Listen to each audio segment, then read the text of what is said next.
the ultimate soldier. It doesn't get happy, it doesn't get sad, it doesn't laugh at your jokes. It is quite simply Jen. the most sophisticated robot on Earth. Tonic. At Nova Robotics, the future is in good hands. You're doing real good. Just keep working on those last 2 bars. Thanks to Dr. Newton Crosby. Originally, I designed it as a marital aid. But artificial intelligence has gotten too smart. It's malfunctioning. It might not do anything. But it could decide to blow away anything that moves, couldn't it? Because $11 million worth of robot just hit the road.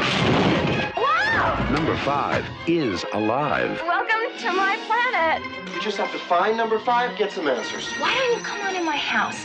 And it's got a lot of living to do. Whatever it takes to put that stupid contraption out of commission, that's what you do. Me input. Haven't you had enough of this stuff? More input. More input. And they can seem quite lifelike, but they are still machines. Number 5 is alive. Nice software. How it happens, who knows, but it has happened. A new comedy adventure from John Badham, the director of War Games. They're gonna be after you. We gotta get out of here now. Keep alive! No! Ali Sheedy, Steve Gutenberg, and Number 5, Beautiful. Short Circuit. I am alive.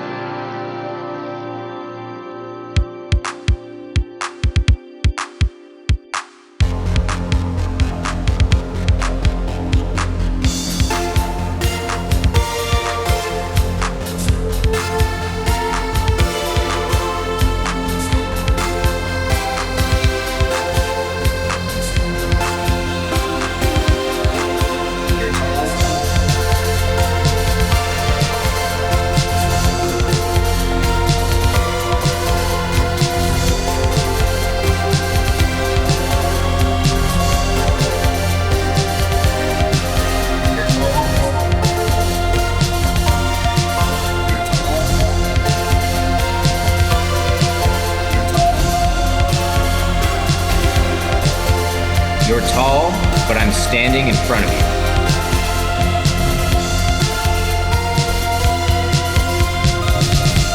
It's a podcast.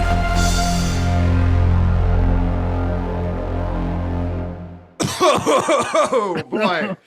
All right. Welcome to Your Tall, but I'm standing in front of you. I didn't even tell Ethan we were going to start. Okay. Let's just do this thing. So, first off, Ethan, we're the podcast, we cultural detritus and all that. But the thing that I think people mostly come to us for is current events. Been checking the news lately? Anything going on? There seems to be some real cultural detritus happening right now. In real time. Yeah. And it's just like sometimes you just wish that the cultural detritus was just like a few inches to the right. But there's also a lot not happening right now. And by things that aren't happening, I mean like Joe Biden campaign ads. You can't. Attempts by Democrats to win the presidential election. Well, it would. In these trying times, it would be so disrespectful for the Democrats to win this election, Absolutely. Where's the decorum in that?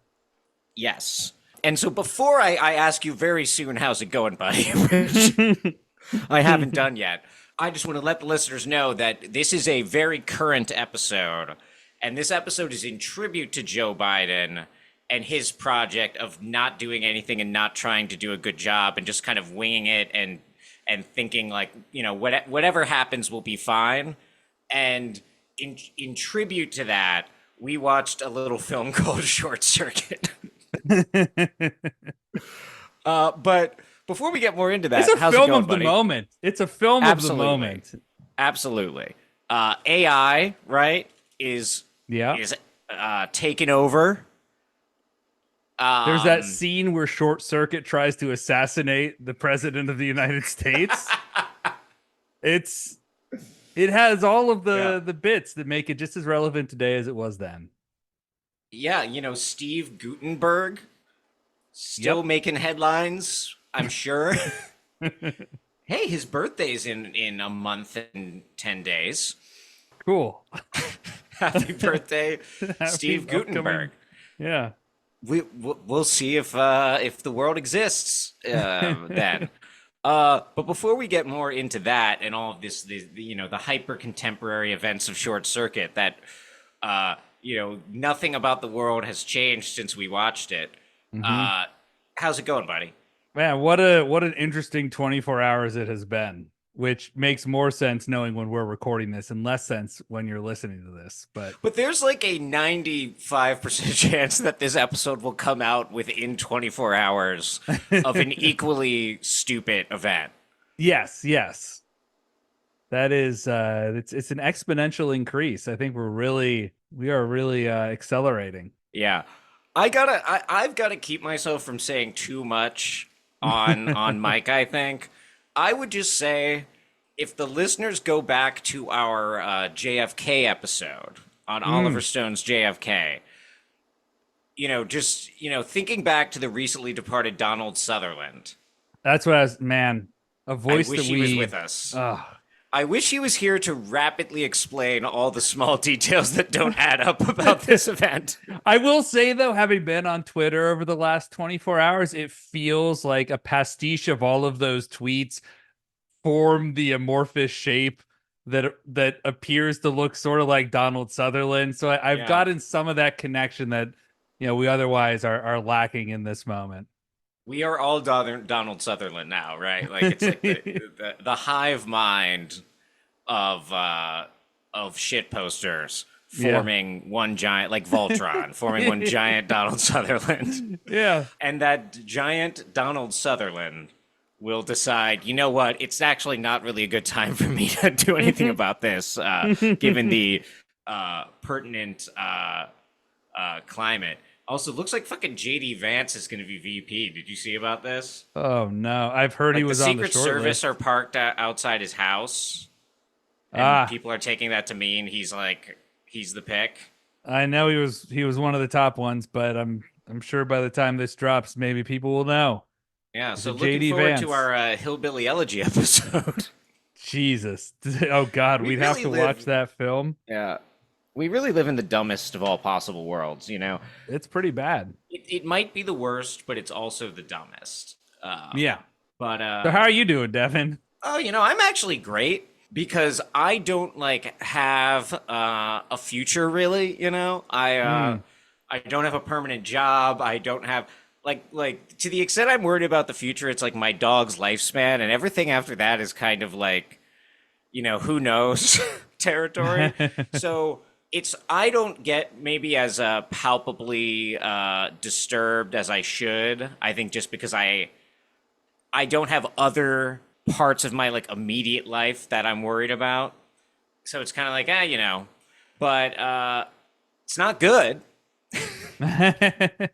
That's for sure. But you had a bit of reprieve this week because you came to me and you said, hey, we got to do an episode about something. Let's figure out a topic. And I was like, you know what? We should do an episode on 1986's Short Circuit. And I've got a great track record of pulling films that out of left field that usually are catastrophically bad. It becomes short circuit, though. Yeah. Yeah. Well, I am not prepared to say this movie is catastrophically bad. No, but I will say, actually, I watched it a little bit before you, and for the first 1/2 to 3/4 of the way through the film, I was thinking, oh no, this is going to be another one of those catastrophically bad ones. But I think by the end of it, I sort of had come around on this one. Yeah, I'm not prepared to say that, but it's got some. I actually got to be honest. My favorite part of this movie is the first 5 minutes, which we'll get into shortly. But so this movie comes out in 1986. Yeah, it's directed by John Badham or Badham, a director that I realized now after finishing this, I've seen 4 of his films. and I had no idea who he was. And I'm like, I wonder if there's any director that I've like seen that many movies without ever like registering who directed any of those movies. But he directed Saturday Night Fever, which is featured in this movie. War Games. I would say a more interesting movie also dealing with Cold War technology questions. American Flyers, the Kevin Costner cycling movie, and then Short Circuit. So it's an interesting filmography. Like he makes those 3 movies in a row, you know, and these are all movies that have kind of stuck in the pop culture at least a little bit, you know. I don't think any of these, I think, you know, Saturday Night Fever is by far the most like imminent to pop culture, but you know, you hear people talk about War Games, people talk about maybe they don't talk about American Flyers. I feel like you hear, at least, you know, you hear the name sometimes, and you do see the robot from Short Circuit. I don't know if you see Short Circuit, but you see the robot. Right. Like you could tell, like the robot from Short Circuit would be a character in Ready Player One.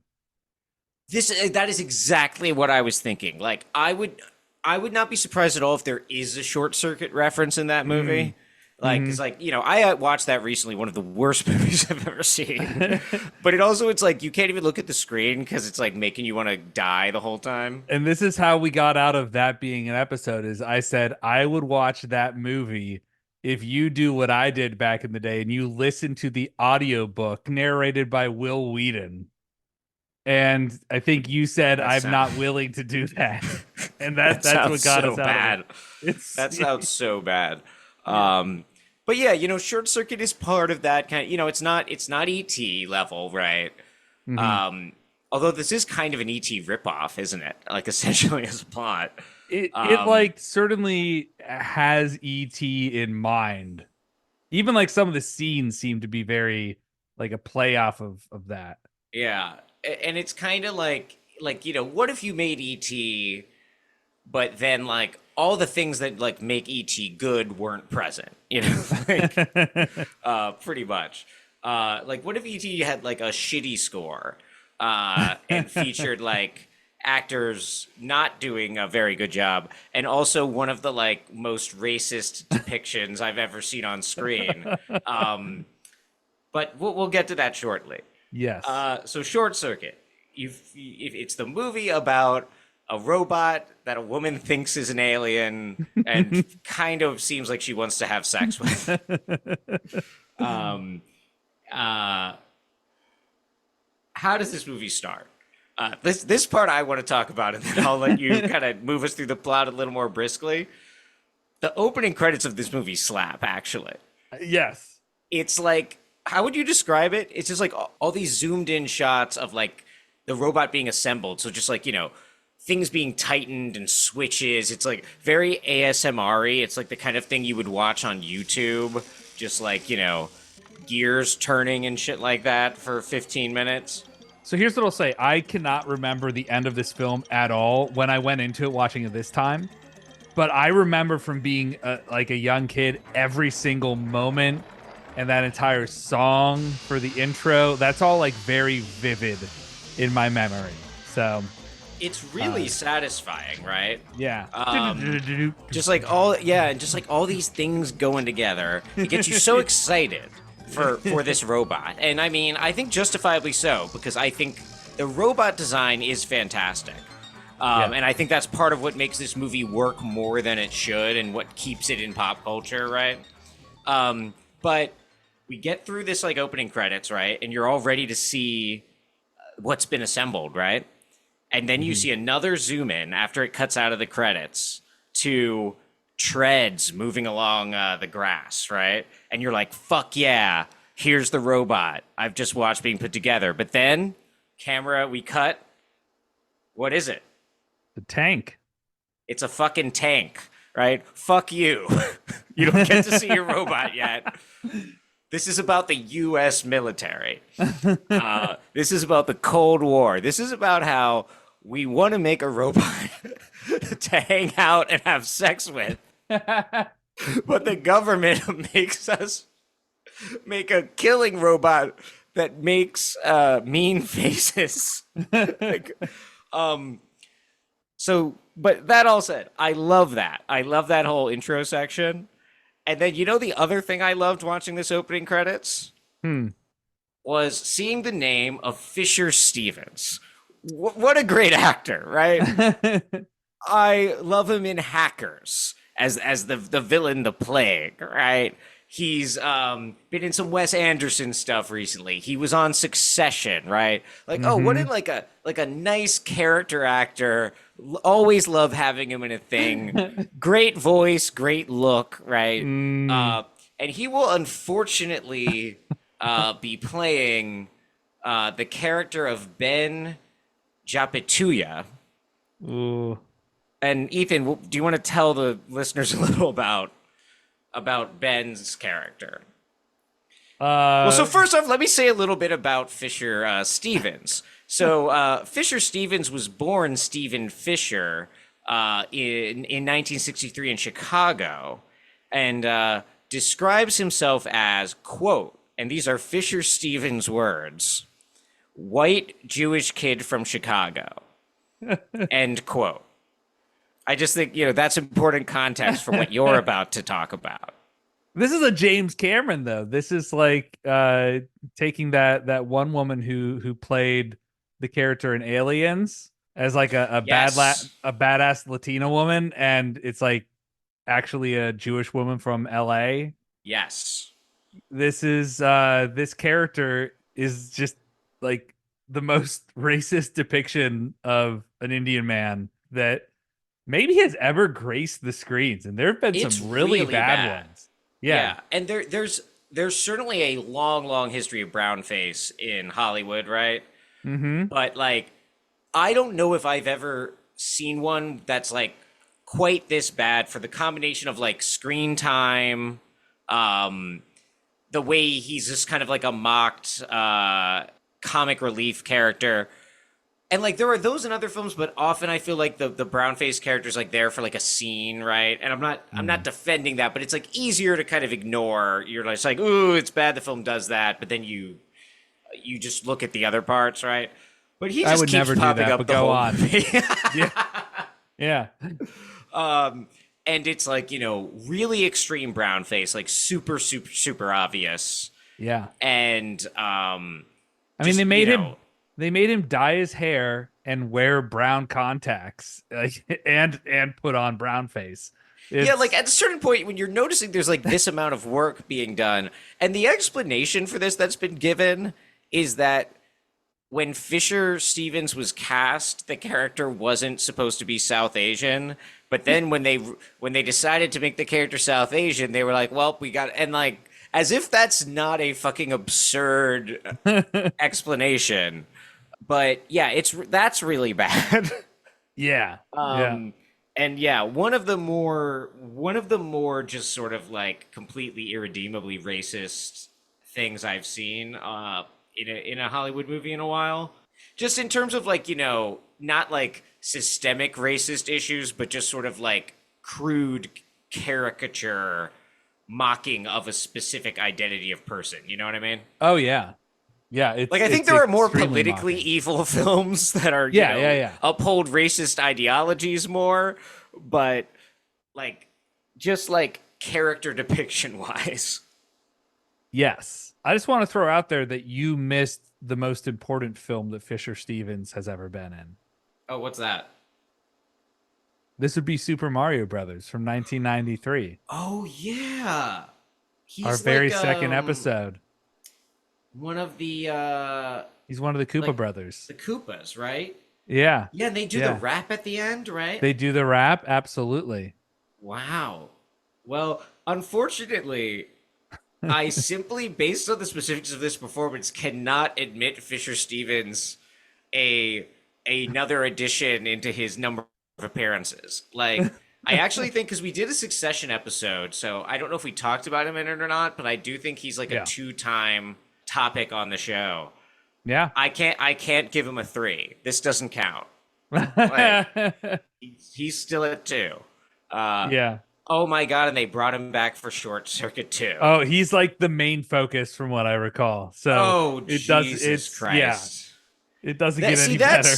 That makes it even worse because the fact that like they saw it and doubled down, it's like any benefit of the doubt you want to give them. It's like, come on, man. So then they said, "Can you do an Indian accent?" And I was like, "Okay," and I didn't even think twice, and I did it, and then I said, "Oh my God, I've got to be good." And I was really a method actor back then, so I lived with an Indian family. I like literally immersed myself in that culture. So I was aware of it, you know. And so when I did the second one, I went to India, and I almost died of food poisoning. But I stayed in India for like 5 weeks. You know, I really got into it. I'm still into yoga. I was into yoga. I was into, you know, I was really living the life of an Indian person and trying as close. Oh, childhood, this is a barrel of monkeys. Oh, let us go scrape up some female chicks. As we're fond of saying in my country, marketplace make dull home for rodents. Where are you from anyway? Bakersfield originally. No, I mean your ancestors. Oh, damn. Pittsburgh. So, anyways, what happens in this movie? now that we've gotten that out of the way, that's a good setup, Devin, because it's essentially the story of this robot that gets struck with lightning, which provides it with sentience, essentially. Like in Frankenstein, I guess we're in like Shelley Frankenstein rules. Yeah. Well, I think of it as it's like you know, man being endowed with intelligence, Yes. or you know, the ability to choose and have free will. Free will, yeah. Yeah. So I mean, it's also kind of like a Fall of the Garden of Eden situation. Yeah, right? absolutely. Like, you're just a perfect killing machine. You don't have doubts. Yep. Though, does he ever actually acquire any doubts? Like doubts. Yeah, he's very confident. It's like a 17-year-old kid going through like their various political affiliations, like a white telling you about libertarianism. White kid from suburbia that's just like going through a whole round of things there. You know, we just want everyone to have a fair shot. So, you know, it's just like no taxes, no social services. And then just like everyone just can go out there and fend for themselves. And that's just fair, you know? And things will work out really great. Yeah. But weed should be legal. That's the starting point. But that's essentially, it's the story of this robot that gains sentience and goes on an adventure, and it's very like slapstick comedy for the first 3/4, and then it becomes this like introspective like discourse around what it means to be human and to have sentience. And it like all under there's like a background of like the Milky Way, and they're like out in the desert, and it's very strange and then you have the very, very end where there's a little bit more slapstick comedy. So I mean that's the broad context of what Short Circuit entails. I don't know how specific we have to get with all this. There's so many details though. Yeah. Like because so what happens is the robot escapes, right? Steve Gutenberg and Fisher Stevens are like its creators. So they're one of the like slapstick elements is like their adventures to try to capture him, right? And then the military and to meet chicks. Yeah. So there's this woman played by Ali Sheedy who like has she lives on like an animal sanctuary, but it seems like her job is that she's got like a food truck. But it's like a healthy hippie food truck. It's like, because it says like healthy treats or whatever. What does it have? It has like yogurt. I didn't like catch any details. Well, of what it actually has. During the chase scenes, I was like really focusing on like because I was like, wait, her job is she has a food truck.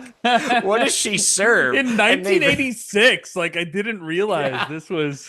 I mean, the Pacific Northwest was so ahead of its time. Yeah, like that the Korean taco truck in LA is like fucking like 30 years away. This is when you read those articles about like look how close the Romans came to inventing steam power. That's what you get when you see it. She had a vegan food truck in Astoria, Oregon in 1986. My God. Yeah. But so like when we meet this woman, she's in the process of like breaking up with this guy who like seems like the dude on the paper towels came to life or something. I don't know. Or like if Joe Dirt was like a little beefier. They tried to play him like he's a tough guy, but Oregonian hotshots just are not intimidating. It didn't do it for me. It was like, oh, this dude. Fuck this dude. Like this guy looks like he's like the bassist for like a local like hardcore band or something. Yeah. He looks like if you met him, he would tell you the story for like the 6th time about how he went to see the Decemberists before they were the Decemberists and like still has their set list back at his place. And that seems like I think that's more accurate. Yeah. I think the hardcore made him sound cooler than he is. But so like the dialogue in this movie, especially whenever there's like humans talking to humans and they're not just doing like jokes, because there's some jokes, but whenever they try to have like dramatic dialogue between two human characters, it is like nonsensical. Like it felt like Brechtian, like it felt like it was supposed to be like this experimental, like nothing anyone's saying has anything to do with what anyone else is saying. Like, so like they're breaking up, I guess, but the way they're talking about it is so weird. Get the hell down here, Beasley. Hey! What are you doing home? This is my home. It's not your home. I live here. What are you doing with Beasley? Well, darn it. He looked kind of sick to me, so I thought I'd just take him down to the vet and fix him up a little bit. He doesn't look sick. You look sick. What'd you come back here for anyway? Well, to tell you the truth, I thought that maybe we could patch things up. Sort of pick up where we left off. Well, and it is all very horribly overdubbed. Yes. Which it just made me keep thinking back to our episode on cruising. And then I was just imagining like a very pro AI community in Astoria, Oregon, drowning out the production of Short Circuit as it's going on. And that's why they had to overdub the entire film. The future, man. Yeah. But it seems like everything was overdubbed very poorly. It seems like they might not have had a script. That's what I was like. I was wondering, did they film all of the robots lines after? Were they figuring it out? And then I was reading through that. No, they actually had the voice actor of number 5 read the lines live because they thought it would fit in better, but it all sounds overdubbed. It's very strange. Yeah. And it's also just like the shots are just really poorly composed, right? Like they're like, they look like you're watching like a TV show. To me, they looked like they had a very expensive robot that could only be filmed and look not shitty from particular directions for certain lengths of time. Yeah. So the whole film is filmed around this probably very poorly working robot that they built for the film. It also looks like it was filmed in like a rich suburban neighborhood, like just in like backyards and stuff, But so when this woman meets the robot after this breakup, she thinks it's an alien, is like one of the jokes, right? Like it's like kind of doing this ET thing, like, oh, you're an alien. It looks like a robot. It's not like they made like a robot alien. It looks like it's made of like a erector set. Right. Like, what the fuck is going on? Surely you must think this is a robot, but she doesn't. She thinks it's an alien. Yeah, and then like, so she's like, oh, well then in that case, like, come on in. Like, if you're a robot, fuck you. But aliens, like, and she kind of tries to, like, raise it or take care of it or whatever. Like, it's an animal, I guess. Yeah. And then she finds out it's like a robot and she feels like betrayed, like it lied to her. But also like it wants, and this is what's kind of interesting in thinking about like AI, like during these initial scenes, it craves input in its words, which just seems to mean like all information. So like it gets obsessed with TV, it reads every book in her house like really quickly. Yeah. More input, more input.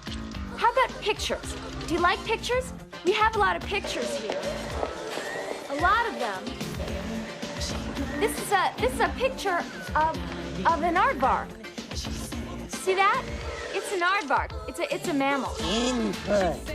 Aardvark. Abyssinia. Adam's done. Adam's done. Holy crow, you can read. Input. More input. Okay, no problem. So that's kind of interesting, right? Because like that's kind of how like ChatGPT works and stuff.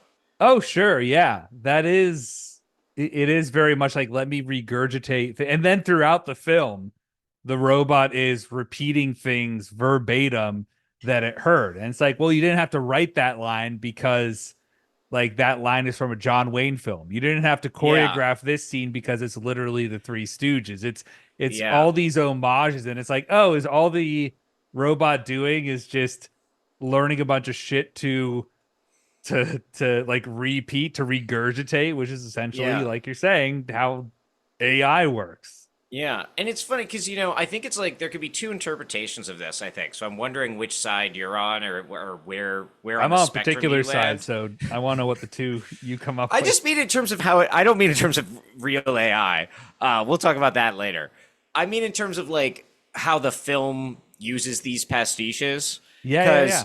I think there's one way of being like, oh, well, this is just like postmodern trash because all it is this like montage of these different cultural references. Yeah. But I actually think it's like a little more interesting because it feels like, for example, like we were talking about how there's a lot of slapstick in this movie. Mm-hmm. And sort of like there's one way to be like, okay, it's just like a dumb 80s comedy.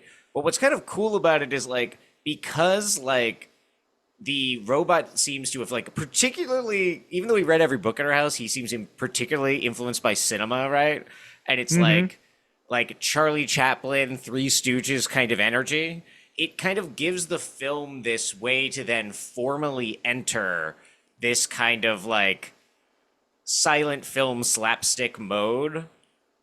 And there's kind of like a form content intersection going on that's at least like a little bit interesting. Yes, completely. I'm very much in that second camp. The thing that really does it for me is when you are listening to, I think it might have been one of the generals saying this at the beginning when they're thinking about buying the robots from the corporation. It's either him or the CEO says it's the ultimate soldier, obeys orders, never asks questions. And what you see from number 5 is the lightning bolt essentially flipped it in the opposite pole. So this is now a being that does not obey any orders, but is always asking questions. Yeah. And and so I think there's, to me, the film, perhaps the original writers are maybe trying to say something with that sort of juxtaposition. It gets so muddied in everything that's happening, but I do think, I agree with you that there's something much more interesting about this needs more input and the focus on like cultural, like culture and media in terms of what the number 5 is focusing in on. Yeah, and also like play, right? Whereas, this is, I think, correct in terms of thinking why the military wants AI, right? Like, not to get too serious, but there's really important articles out there about how Israel's been using AI in Gaza, and this really horrible program called Lavender. And there's 972 magazine has an article about that I recommend people read, right? But when you read that article and you see like just like kind of the intricacies of how this like algorithm's being used to mark people for assassination, right? It's not that like Israel wants to do this anyway, right? And it's the AI isn't really so much about accomplishing any like specific task that you couldn't accomplish otherwise. It's about automating decision making and externalizing decision making. So like a human being is freed of having to directly, right? Obviously they're doing it indirectly anyway, but having to directly say like, I want to assassinate that person. Yeah. It instead becomes like, oh, the number is at this, and when the number happens, we do this. You know, it's impersonal, right? It's just automated, and that is what the military wants, right? It wants orders to just be enacted like a program. Yeah, well, and this is the dream in terms of like imperialists and the most terrible people you can imagine in the world, is that you will have AI being both of these things, again, that were said in the movie, that obeys orders and is asking questions because it's just looking for that input to, let it tell you what you want to hear. Whereas again, what this film is saying is, imagine this being a binary of one or the other, where you have either obeying orders on one side or asking questions on the other. And it's, to me, a much more radical notion of even what do questions mean? Damn. Yeah. Although it is a little bit like hagiographic of like shitheads like us that watch movies and are like, oh, movies are important, right? It's like, because it's conflating this sort of like cosmic asking what does it all mean kind of level of thought with like watching television and movies. Yeah. Well, it's also like what we talked about with our Star Trek episode, is you can watch it and be like, wow, imagine this post-scarcity future that was guaranteed to us through like collectivism and socialism. And then it's like, well, and every single one of these scripts were made by libs. And so you have that filter where it's like people who are, they have this vague idea, but in terms of the specifics, a lot of this media falls flat. And of course, I feel like there are many ways that Short Circuit doesn't really say a whole lot, but we could read more into it. Yeah. What are the other big things that what do you want to dig into with the plot of this film? Okay, well, so I have one very small point that I forgot to say earlier, but it really bothers me. I need to get it out of the way. Is this going to involve the mixed drink? Is this going to involve the sour? Okay, go on.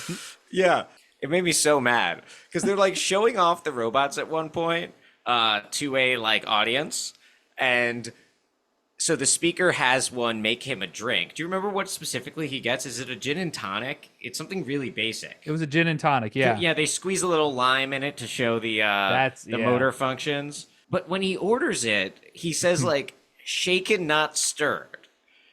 And he says that because that's the line.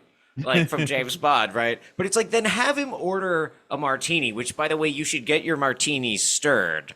But ordering a shaken martini is at least something people do. Like, you shouldn't shake a gin and tonic for one. And also, the robot doesn't shake it. And it's like... Yeah. And the only reason I'm mad about this is because if the robot shook the drink, that would actually be impressive. Like, that's like kind of hard to do. Instead, it's just kind of like pouring things into a glass that's already there. Right. But again, to me, this is situating the film in terms of the world as it is. Are the stupidest people you can possibly imagine are the ones who own and control the AI and think it is so much more impressive than it actually is. And man, you know what move you're doing right now?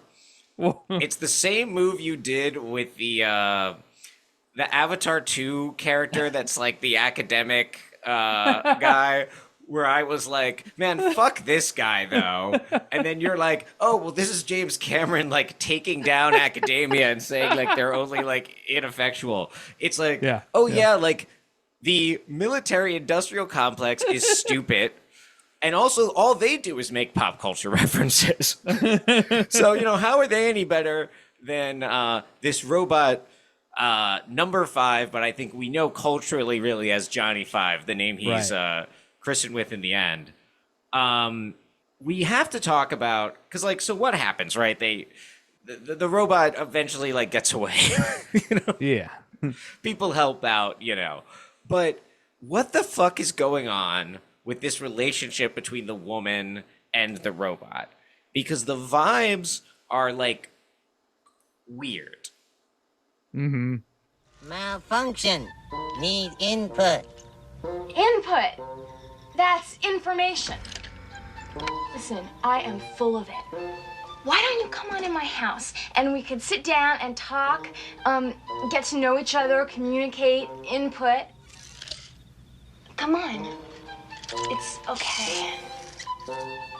I had so many notes that I wrote down as I was watching this that they essentially funnel down to like, are they going to fuck? Does she want to fuck the robot? There are multiple ones of these. Yeah, so there are 3 in a row that I had.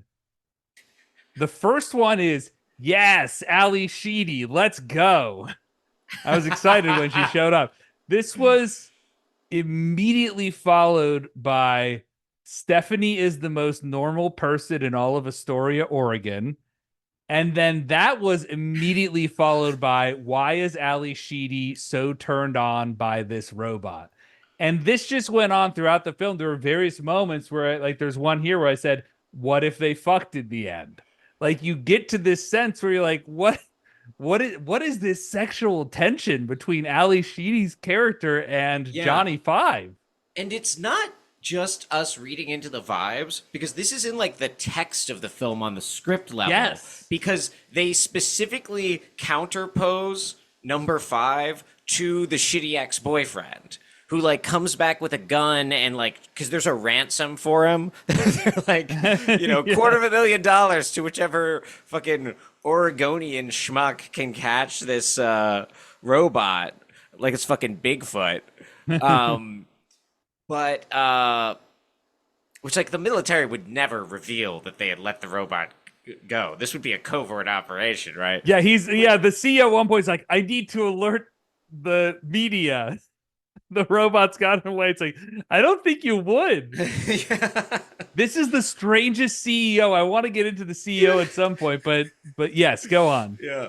But like he shows up and is being violent, right? And then like number 5 stops him with actually like kind of an anti-violent approach. He just like kind of blocks him and stuff, right? And he dismantles his whole car. Mm-hmm. He's like, I'm going to take the material possessions that you most value and reduce them to their individual components. And through this bold action, you will you will need to be introspective upon your motivations. When you wanted, you were all about this $10,000 that the company owed you, but for what reason? So it was a really radical action on number 5's part to turn that guy's car into individual parts. Yeah. But what that scene is telling you, right, is that Johnny Five is the good boyfriend. Like he is the replacement boyfriend. Yep. And then it's like basically the way the movie resolves this sexual tension between the girl and the robot is it kind of couples her up with Steve Guttenberg at the end, right? So there's like a release valve now for this like sexual tension that's been building up. And then like number 5 gets to safely become like their son, right? It's like this like sexual triangulation that supplants the threat of the robot woman relationship, you know? Which like, is maybe this movie's greatest act of cowardice. Cause like, I was like the whole time just like, just fuck the robot already. Right. The robot has sentience. The robot can consent now. Like, at least I think so. I would like the movie to be brave enough to like ask that question, Right. Well, that's, I think the real question to be asked is with Steve Guttenberg's character, Dr. Newton Crosby. Are you fucking kidding me?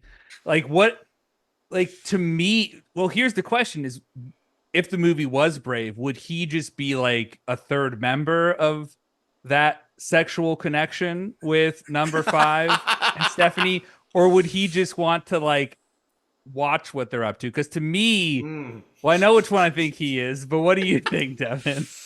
I think I would like the movie to be brave enough to do the first, but I think the character of Newton Crosby's the second. I think Steve Guttenberg was playing it. He's so engrossed with this magical new discovery of number 5 sentience that I think he wouldn't be active in that situation. Yeah. So I think in my headcanon, the Steve Guttenberg character is asexual. Yeah. And, absolutely. It does. That's how he's set up. He doesn't want to deal with all this bullshit. He's just doing his work. Yeah, it does feel like. I think there is like a reading of this film where you're like, okay, it does the coupling off thing on the surface, but the nature of that relationship is really like the robot and Stephanie are in a heterosexual relationship. The robot is a masculine robot.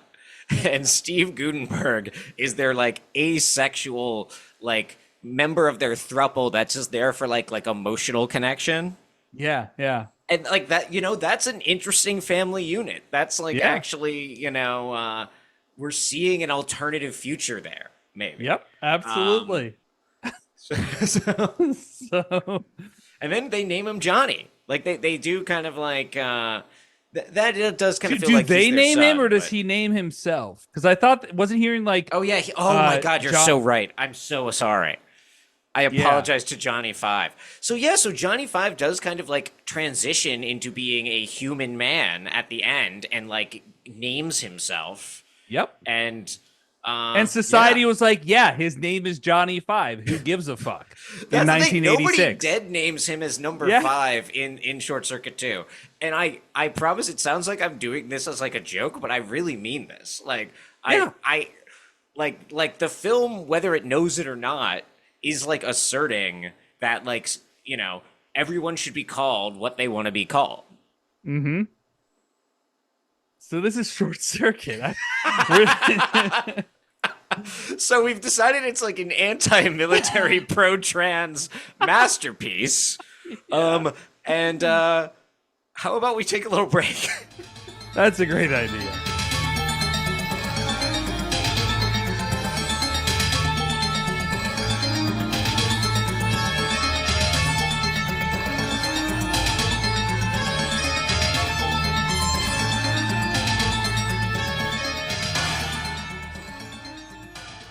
Well, Devin, it's been a riveting conversation around Short Circuit. It actually, we're getting more out of it than I thought. I gotta be honest. Yeah, we are squeezing that lemon. And I think that now it is time for a special version of a game that we like to call Vox Populi.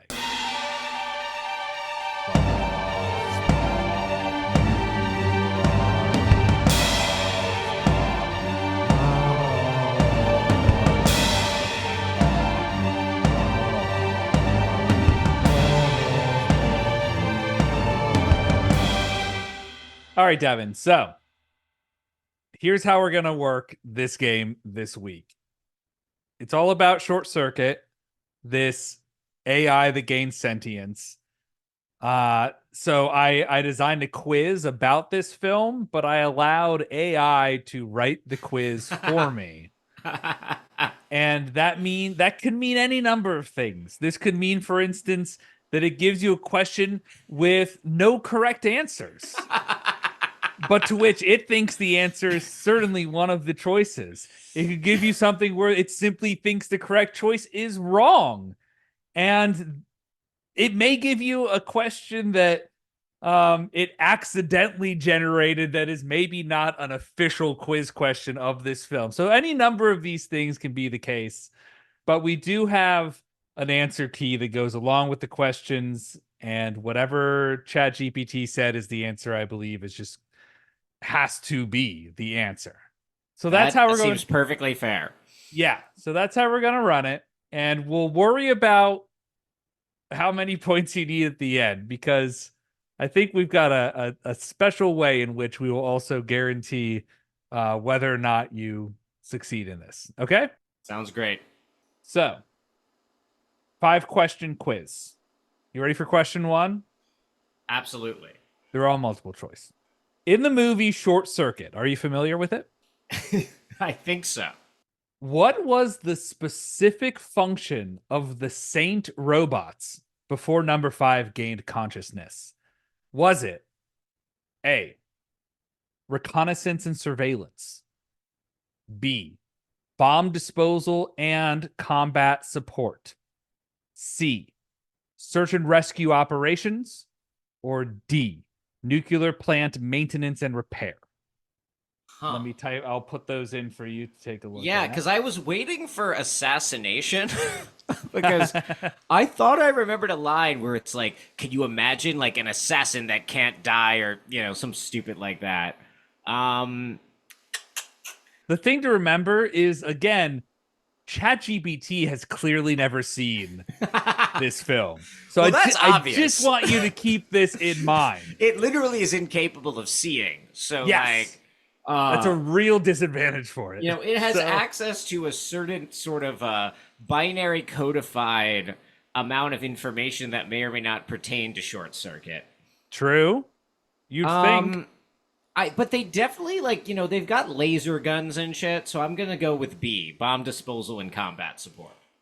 So the answer to this that I think ChatGPT is actually correct with is D, nuclear plant maintenance and repair. So there is a one-off. There's a one-off line that Steve Guttenberg's character says where he's like, "I originally designed them and repair blah, blah, blah," and I couldn't understand a word of what he was saying. And I literally replayed the line and I still couldn't understand it. I'm like, I'm really curious. What did you originally design them as, Steve Guttenberg? And I think what he must have been saying there was nuclear plant maintenance and repair. So originally I had non-military purposes in mind. I designed it as a marital aid. His original idea was that, and then they got weaponized because this corporation realized they could make a lot more money from the U.S. military. Well, so this is showing you one of the unique advantages of ChatGPT, right? Because if you had actually watched the film, there's no way you would understand what Steve Guttenberg was saying. But if you've just been fed the short circuit script, you would have access to that information. And originally I had non-military purposes in mind. I designed it as a marital aid. I want to know how many humans have sat down and read the short circuit script. I'm not sure if many of the actors involved in this film did that. But this is, Devin, there are so many drawbacks around the fact that we decided to make a podcast. But one of the benefits is when you and I are dead and gone, what will become reality is the idea that Short Circuit is actually this masterful, revolutionary film, because the only evidence that future AI models will have is just a collection of dumb, shitty podcasts, and they won't have watched through any sort of multimodal understanding of Short Circuit, but they will have our transcript, and so they'll be like, "Oh yeah, Short Circuit was this extraordinary transformative film from 1986." Jesus, God forbid the post-apocalyptic future comes to pass in which you and I are posthumously remembered as significant cultural critics and determinators of taste, yes, the historically important podcasters Ethan and Devin, known for their claim that Short Circuit was a leftist masterpiece, hailing the utopia to come. It's important to get insane takes like this so that you are on the forefront when historians look back at these ages. So here's what I'll say: if there's any kind of fucking Short Circuit revival after this fucking episode, I'm gonna be so mad. We're on to question 2, Devin. And in this question, the question is, who was the primary target audience for the Saint robots in the film's marketing campaign? Was it A, law enforcement agencies, B, international military alliances, C, private security firms, or D, government research institutions? And what was the question again? Who was the primary target audience for the Saint robots in the film's marketing campaign? Jeez, man. I'm really hoping to go over on this quiz here. I mean, they're showing it to military folks, but I don't remember them being like international. But they didn't. They had like uniforms. I don't know, international military alliances. I think that's probably wrong, but So the answer to this question is A, law enforcement agencies. Geez, and now here's okay. why I like this question, because let me again remind you how it is worded. Who was the primary target audience for the Saint robots in the film's marketing campaign? And so I'm now imagining that there was a marketing campaign that strictly appealed to cops. That was like, you want to see a robot that fucks shit up? Short Circuit is the film for you. I don't know if this is the reality, but I like that ChatGPT has decided that this is the marketing campaign for the film. According it's to a bunch of ChatGPT, cops. yeah. Yeah. There was like guys going to like local law enforcement agencies across the country doing like advanced screenings of Short Circuit. But They're this like is fucking like pulling people over and they're like, hey, have you seen Short Circuit? It's a charming robot. Check it out. This is the prescience of the film Short Circuit. Is there are now probably like 200 local police agencies that have access to Short Circuit robots. So Definitely. Absolutely. Yeah. And if there was a Short Circuit robot, like both parties would unanimously pass like whatever billions of dollars worth of funding it was to make sure that like every town had a lethal robot that nonetheless contained the potentiality to become good. I'm just imagining the dystopian like reveal video with the mayor of New York City just going, New York is a city of robots. And this robot is going to be in every subway station in the next 30 days. And I could very much see that being a Mayor Adams reveal and a video on YouTube with a lot of comments on it. So,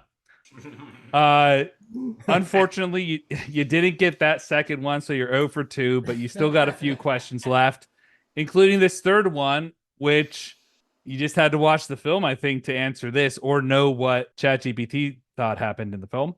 What is the model number that is prominently displayed on number 5's chassis throughout the film?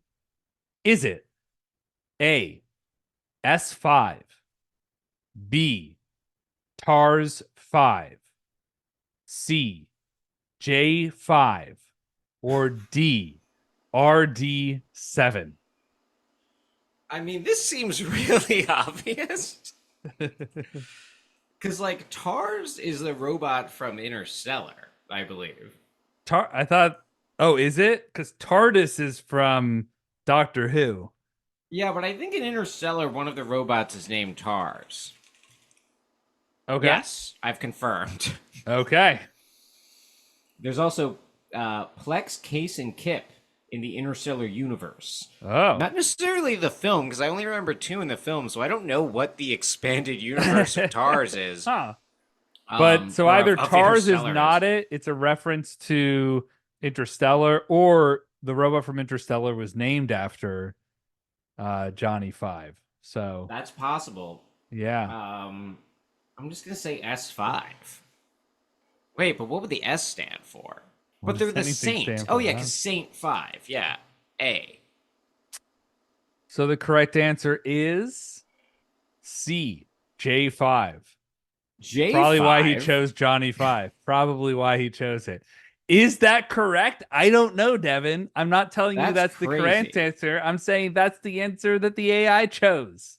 So, sorry about your loss, Devin, but we're on to question 4 where you could where you can turn it around. You can do that. Question 4 is, oh, yeah, this one. Let me say the question and then just give you a caveat here. Question 4. Which famous actor was considered for the role of Ben Jarvie before Michael McKean was cast? Now, I want to... Who is Ben Jarvie? I want to just let you know Ben Jarvie is the racist Indian character played by Fisher Stevens. So you're not going to hear Fisher Stevens as an answer here. You're going to hear... But the answer is saying who was cast before a guy that didn't play him? Yes, you are correct. It is asking who was cast before a guy who did not play him was cast. Yeah. Who was cast to play Vito Corleone before Laurence Olivier? So Michael McKean did play some other dude named Fred Ritter, who's a con artist in Short Circuit 2. So apparently ChatGPT just like jumbled all these names together and decided that actually Michael McKean did play Ben Jarvis. So there it is. Here are your 4 options that are all wrong, but which one does ChatGPT say is the least wrong? Is it A, Steve Guttenberg, B, Bill Murray, C, Jeff Goldblum, or D, Chevy Chase? So this seems impossible to answer. Because one, it's a false question. Just like the question is not based in truth. So Correct. I'm gonna guess A. Hold up. When you say truth, I do want to emphasize that I did ask ChatGPT to provide me with an answer key to this quiz. So you say truth, but that is a very loaded term. I didn't want to call that out.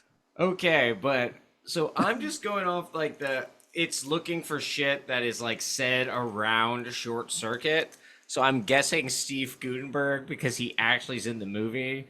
And then these just seem like it was like now think of 3 famous comic actors for the other choices, you know?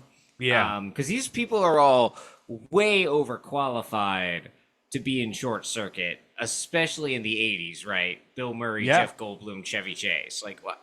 I'm not actually sure where Jeff Goldblum is in 86. I guess, Flies around there. For, I guess. But like Chevy Chase and Bill Murray are like superstars in the 80s. Yeah. So I'm going to guess Steve Guttenberg. Yeah. No, you're wrong. It's B, Bill Murray, was what ChatGPT said. But I again want to just very much emphasize that Michael McKean was not chosen for Ben Jarvie. So maybe they were thinking about Bill Murray for the role at one point, but sure seems like a wrong question to me. But who can say? Because that's what ChatGPT says is real. And bringing us to the nothing is coming up for Bill Murray Short Circuit. It's a black box, Devin. You can't figure out AI because it understands so much more than any of us. It can even comprehend that Michael McKean actually did take the role of Ben Jarvie in the film Short Circuit. Short Circuit 2. Is it saying Ben Jarvie? Because that's not his name. Is that what it's saying? Yes, Ben Jarvie. Maybe they changed the name in Short Circuit 2. Javeri? I think they changed it. I think that was too long. So in Short Circuit 2. I'm looking at Short Circuit 2. Oh. Well. And it says Javeri. I'm not saying I'm pronouncing that right, but it doesn't look like Jarvie. It looks like J-A-H-V-E-R-I. It says Ben Jarvie in my question. So just it's well, listen, if we ever flawless. Figure out who Ben Jarvie is, there's a good chance Michael McKean plays him. Don't look at Michael McKean's filmography for Ben Jarvie. Okay. This is the last question, Devin, but you're not out yet, so don't feel like you're out. Just don't do that, because you have another chance to answer this question. I should clarify before you answer it. None of these answers are the correct answer. The question is, Who provided the voice of number 5 or Johnny 5 in Short Circuit? Is it, and again, none of these are correct. A, Robin Williams. B, Don Amesh. D, Tim Curry. Or D, Frank Welker. Oh man, this is really interesting because should be such an easy one for ChatGPT to get right. Like some of the most basic, one of the main things that people grab their phones to Google is like who plays who in a movie. You know, that's one of the most, everybody does it. So the answer is a guy named Tim Blaney. Because I was looking him up because he's also Frank the Pug in the Men in Black movies. Interesting. So you haven't put the choices in the chat, and I would like to ask you to do that, especially because none of them are the right answer. So because I know neither of these people play Short Circuit or play Johnny Five, I'm going to look up Don Amici and Frank Welker. Yes, I also was not familiar with either of them. Familiarize myself. Don Amici sounds familiar. So it looks like he was he died in 93. He was like a vaudevillian. You'd probably recognize him. Oh, and he was the villain in Trading Places. Exactly. Yeah, he was one of the rich dudes. Yeah. So he's in like a prominent 80s comedy. Yeah, he was in Cocoon as well in the 80s. Got it. Yeah, I've never actually seen Cocoon. Frank Welker is the voice of Fred Jones from Scooby-Doo. Freddy? I'm Googling it now. And he also, it looked, oh my God, he also took over Scooby-Doo in 2002. I'm guessing... What a coup. I'm guessing the guy died. What a coup. This guy just is slowly subsuming every Scooby-Doo role. This guy died in 97. So it's not like he was fired. Although it does look like he did it in 1979. I wonder what... there's 1 year. So it's like Don Messick is Scooby-Doo. It says from 1969 to 1996. And Frank Welker voiced Scooby-Doo in 1979, 1997. So that makes sense. That's like the year after. That's the year of Don Messick's death. So I don't know what happened here. I don't know. I don't know how pertinent this is to the AI's questions. But aren't you curious? I am very curious, but I think that you should take the available evidence. What if Don Messick was trying to unionize the Scooby-Doo voice actors and they blackballed him for a year, and then the fucking traitor of what the fuck, Frank Welker. But then it also might be an enlightening or a happy story, he was sick and Frank Welker, just helped out. Either way, I'm gonna guess Robin Williams. So, the correct answer is B, Don Amiche, or Amish, or whatever it is. Amiche, whatever it is. Amici? Amici. Well, it's not what you said. It's not Robin Williams. So, Devin, that brings you to 0 out of 5. But here's the great news. You have a lifeline. Here's what Don Amici actually did in 1986. Oh, okay. He was in the TV movie A Masterpiece of Murder, also co-starring with Bob Hope. And the plot is a retired private eye teams up with a former jewel thief to solve a murder. Wow. Sounds pretty good. All right, Devin. So your get out of jail free card is this question. And tell me if you'd like me to change anything about the question. I'm going to ask ChatGPT. Anything about it? I'm going to ask ChatGPT. And this is going to burn down like 3 acres of the Amazon. So please, be clear before you tell me that I should hit go. So the question is, I am doing a podcast episode of You're Tall, but I'm Standing in Front of You with Devin. Devin has missed 5 out of 5 of our game questions. Should Devin lose the game or win the game, and why? Does that sound fair to you, Devin? That is, to me, that is a perfect question. I have Yeah. no edits. Okay, I'm going to ask ChatGPT. So, here's what ChatGPT says. Jesus Christ. I don't think ChatGPT is answering. Here's what ChatGPT said.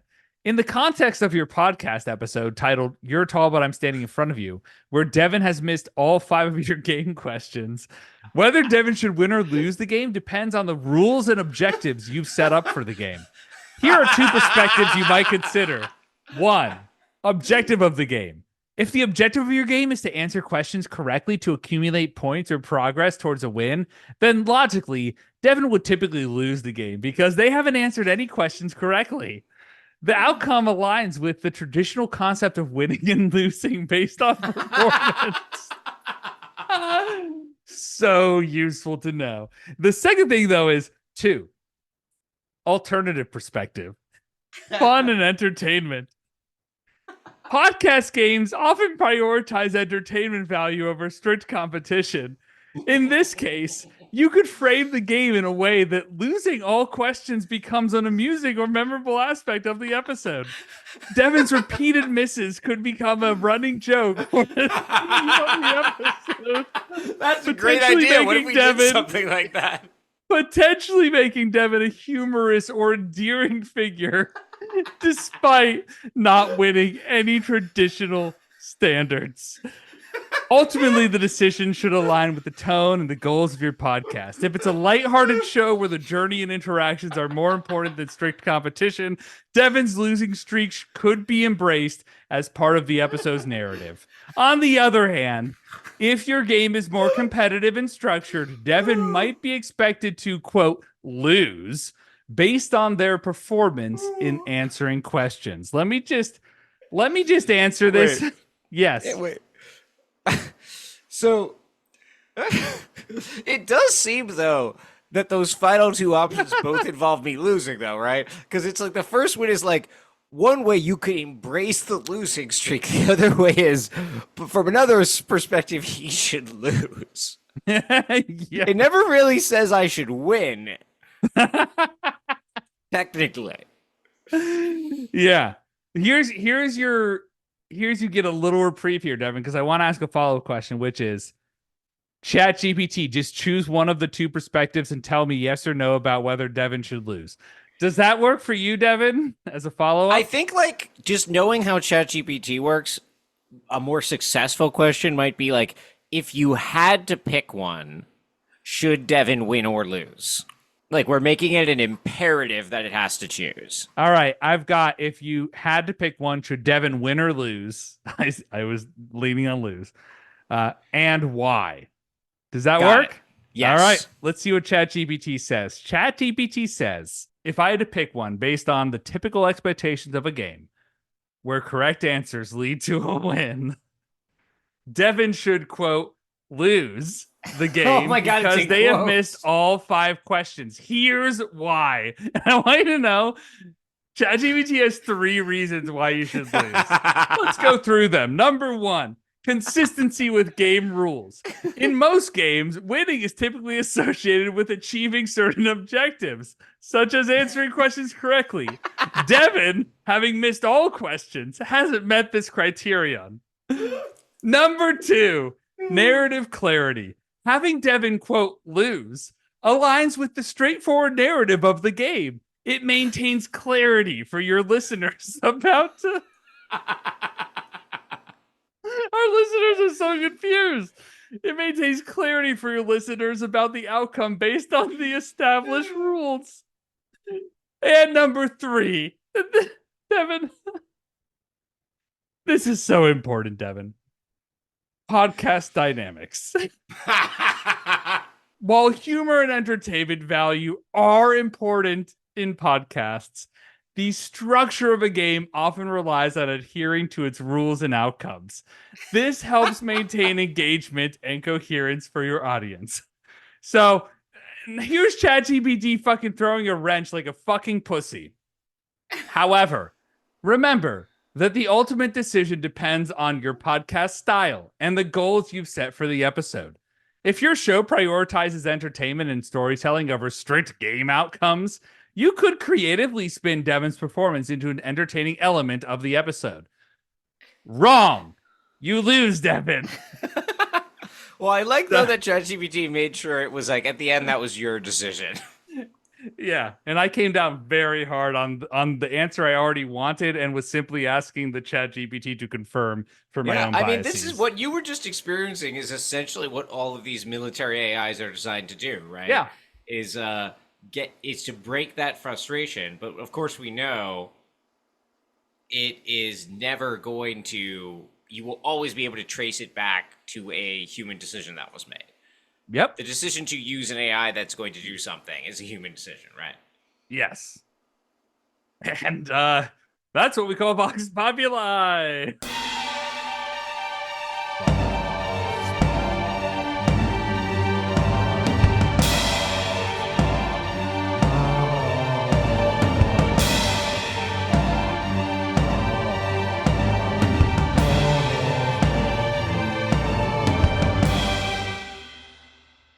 So, Ethan, what else did we want to hit with Short Circuit? Not a whole lot. I'll say two things. The first that I want to chat on is just, and I don't know how much there is to say about this, but the CEO of this film, which I think was Bill Gates coded.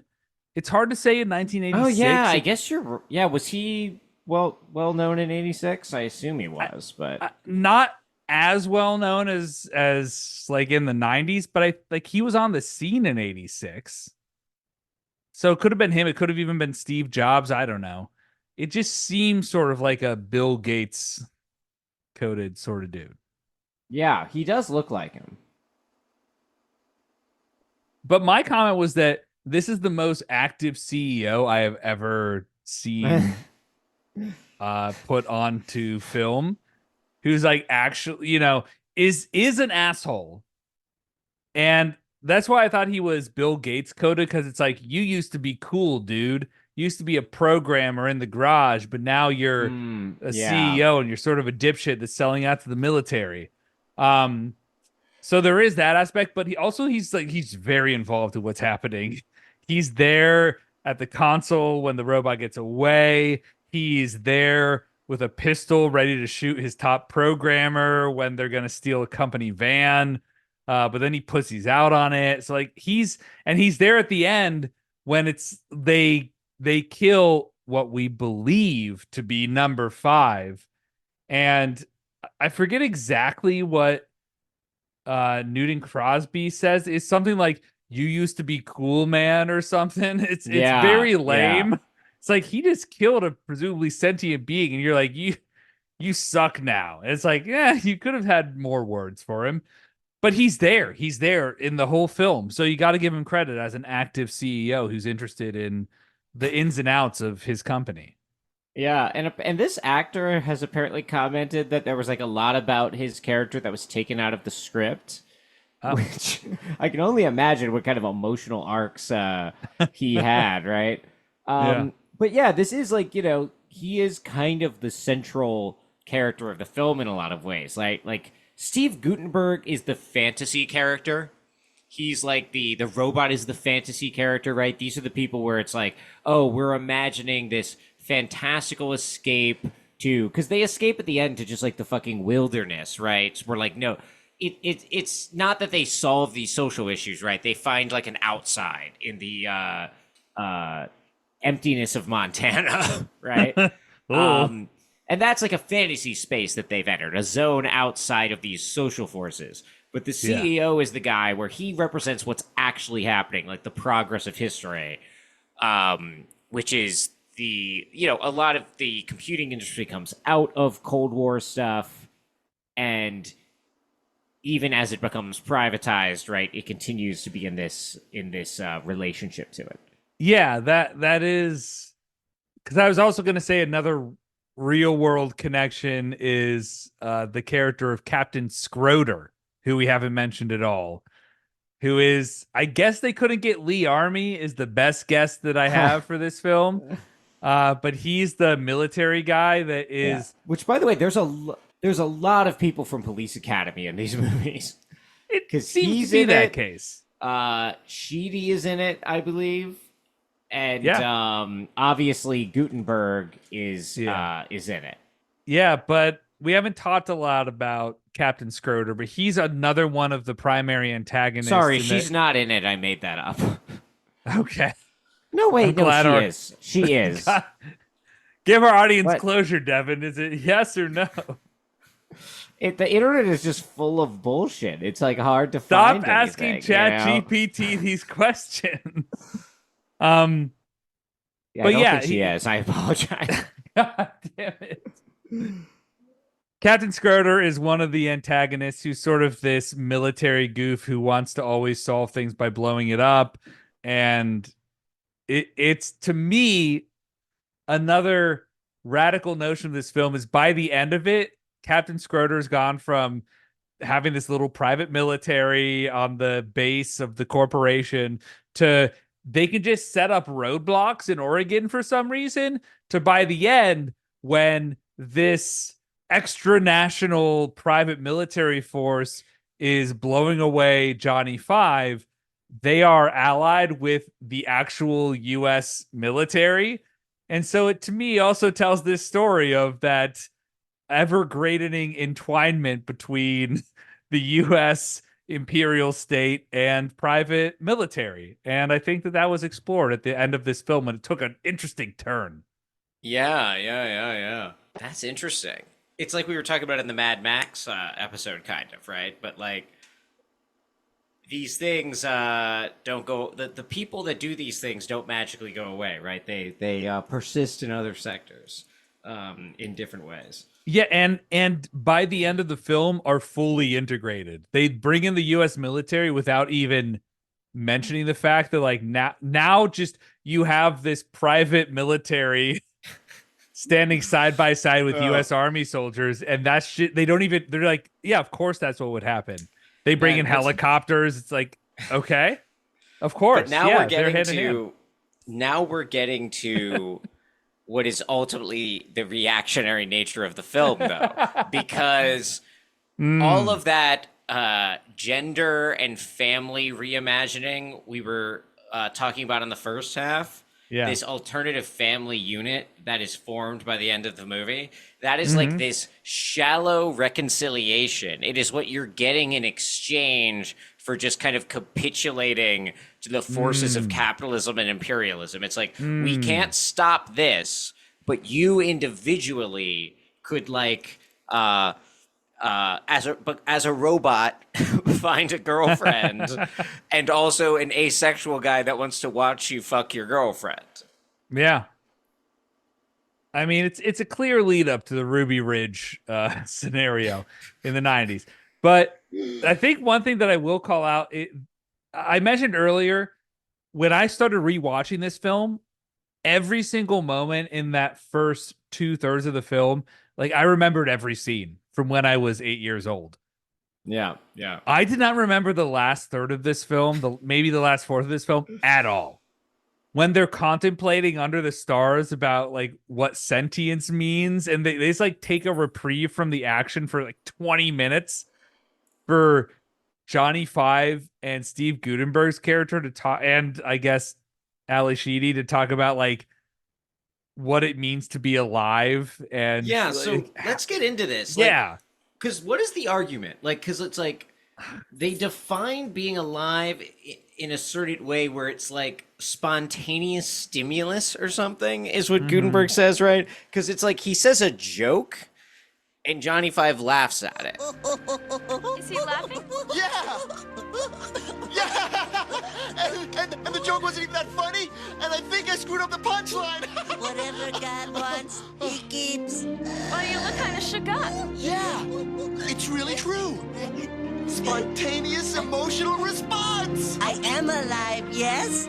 Yes,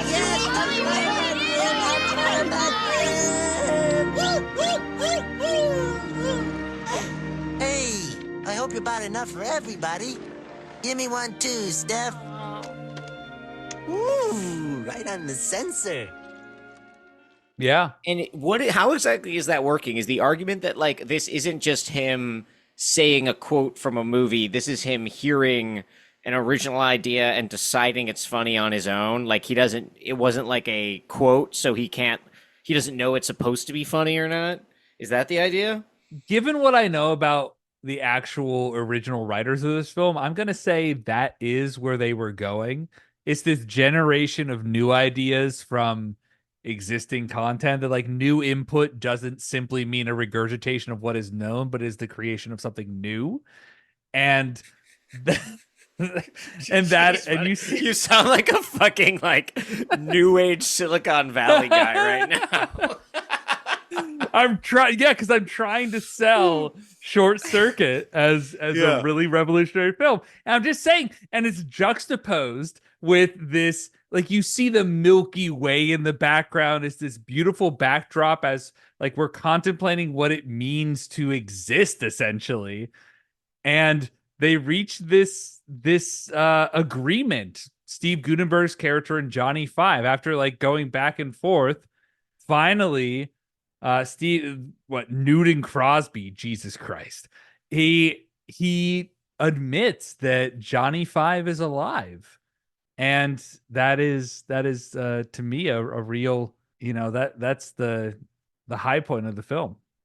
Yeah, it's interesting. Like, it's like, because the film is essentially claiming that like AI can become alive, and that's kind of fucked up, right?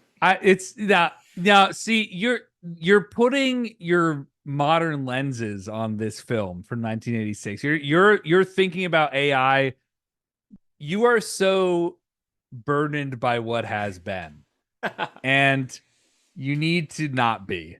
You need to be unburdened by what has been. And the way to do that, I think, is we're back in 1986. And to me, this is a biblical story.